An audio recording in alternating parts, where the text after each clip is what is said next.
Golden Knights hit the break, coming off their first back-to-back home losses in regulation of the season as they fall to the Nashville Predators 2-1 here at T-Mobile Arena.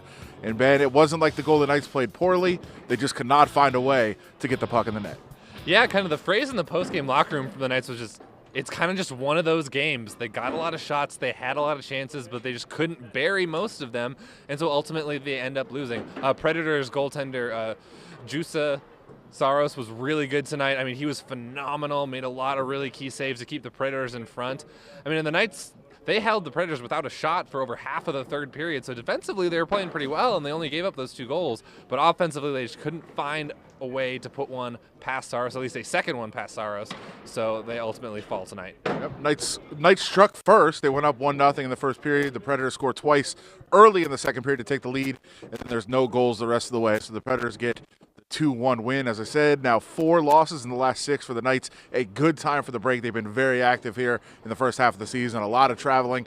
A good time for them to get away, and they're doing that right now as we speak. We see guys heading out to the airport, some of them, as they get ready to hit the break. And it wasn't without conflict tonight. It was a little weird to see what happened in the end of the second period because P.K. Subban, the brother of Malcolm Subban, who's on the Golden Knights, was causing some issues around the net. Looked like he had his hand in Pierre-Edouard Bellemare's mouth.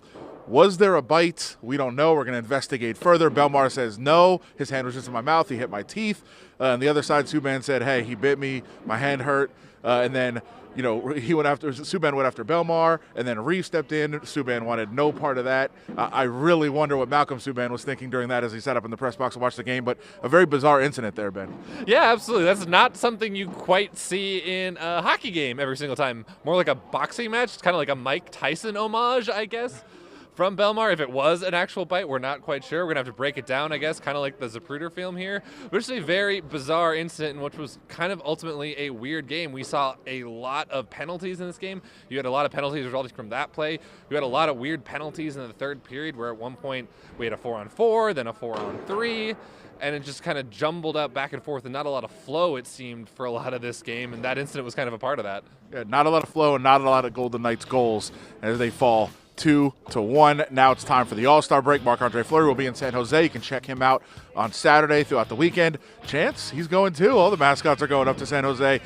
We will take a break with the Golden Knights, but you can check out our podcast, our mailbag, everything else. Even during the bye week, I think we're going to have a full breakdown of the bite, alleged bite, whatever you want to call it.